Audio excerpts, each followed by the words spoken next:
Assalamu alaikum students. I hope you will be fine, safe and sound. I am Adiba Hanif, your social studies teacher.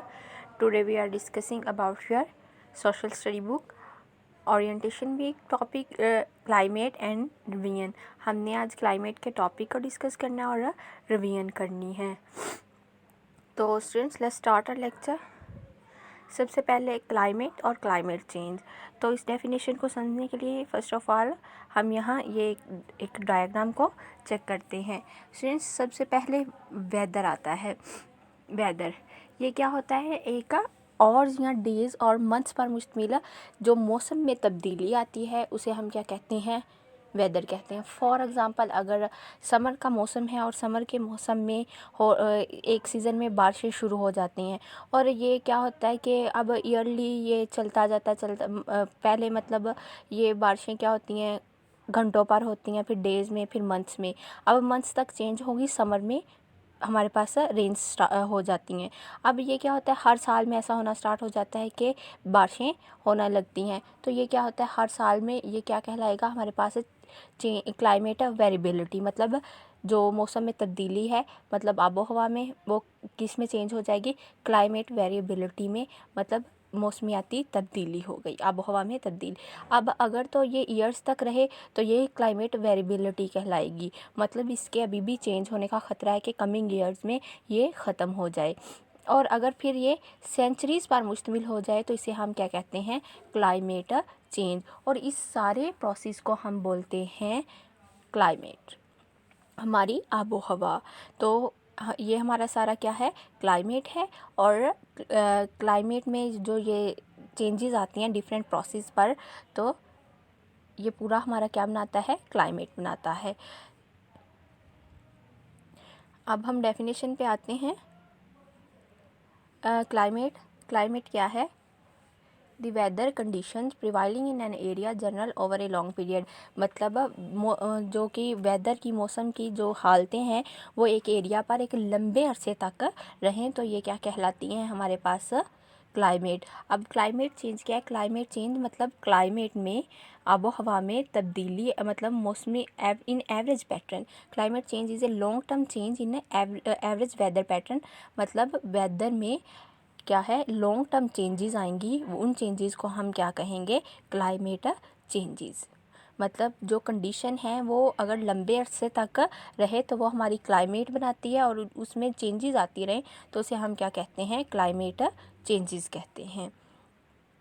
और students अब हमें पता होना चाहिए कि इन क्लाइमेट चेंजेस की वजह क्या है. तो मतलब इनके काजेज़ क्या हैं? The main cause of climate change is the burning of fossil fuels. मतलब सबसे जो मेन काज है वो क्या है? Burning of fossil fuel. Fossil fuels में क्या चीज़ें आती हैं? हमारे पास कोयला होता है, गैस, और उसके बाद ऑयल मीन तेल.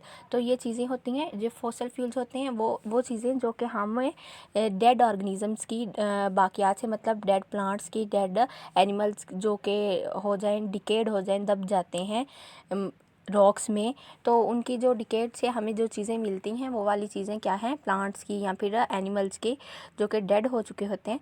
तो वो चीज़ें क्या कहलाती हैं हमारे पास? वो फॉसल फ्यूल्स कहलाती हैं.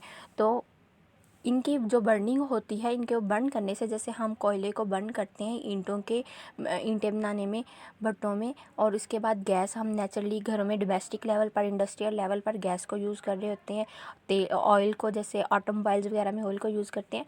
तो क्या होता है जब फॉसल फ्यूल्स को यूज़ करते हैं तो ये क्लाइमेट में चेंज का सबब बनती है. अब ये क्लाइमेट में चेंज का सबब कैसे बनती है?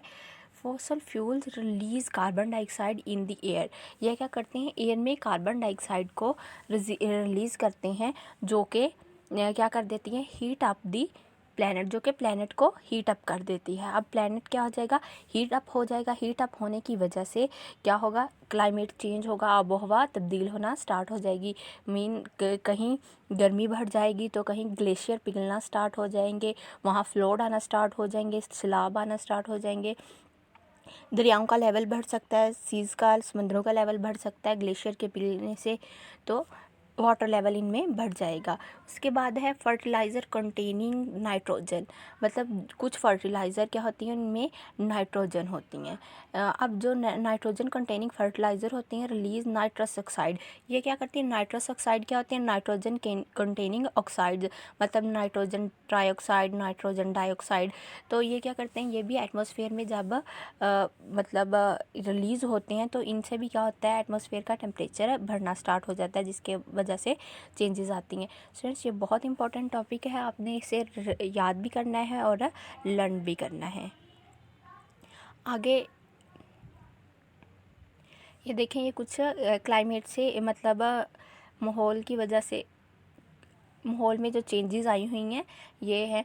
ये देखें, ये फ्लोड आया हुआ है, सैलाब मतलब सी लेवल के बढ़ने से ये क्या हुआ, जहाँ टेम्परेचर ज़्यादा हो गया है तो ज़मीन बंजर होना स्टार्ट हो गई है, अनफर्टाइल होना स्टार्ट हो गई है। और ये ग्लेशियर वगैरह पिघलना स्टार्ट हो गया बर्फ़बारी की वजह से। तो ये चीज़ें क्या हैं, ये क्लाइमेट चेंज होने के अफ़ेक्ट्स हैं कि क्लाइमेट जब आबो हवा तब्दील होती है तो उसके अफ़ेक्ट्स क्या हो सकते हैं।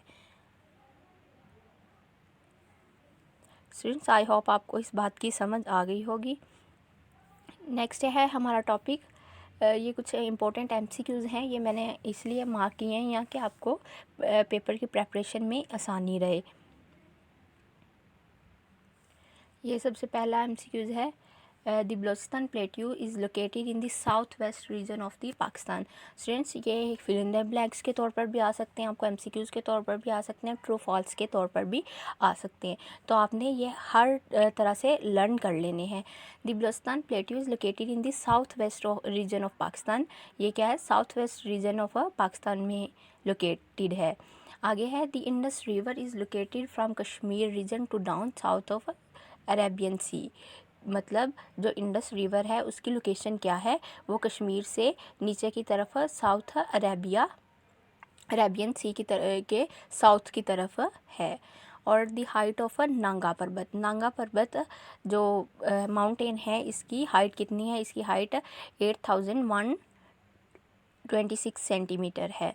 उसके बाद दी हाइट ऑफ केटू माउंटेन, केटू की हाइट कितनी है, 8611 सेंटीमीटर। स्टूडेंट्स, और भी जो माउंटेन हैं जो क्वेश्चंस में मैंने कराई हैं उनकी भी याद कर लीजिएगा, वो भी बहुत इंपॉर्टेंट हैं।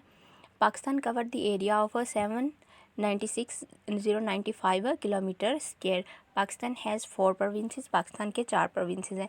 ओके स्टूडेंट्स, आपने ये एमसीक्यूज़ बहुत अच्छे से लर्न करने हैं, हर टाइप से, एमसीक्यूज़ के टाइप से भी और फिल इन द ब्लैंक्स के टाइप से भी। ओके, अल्लाह हाफिज़।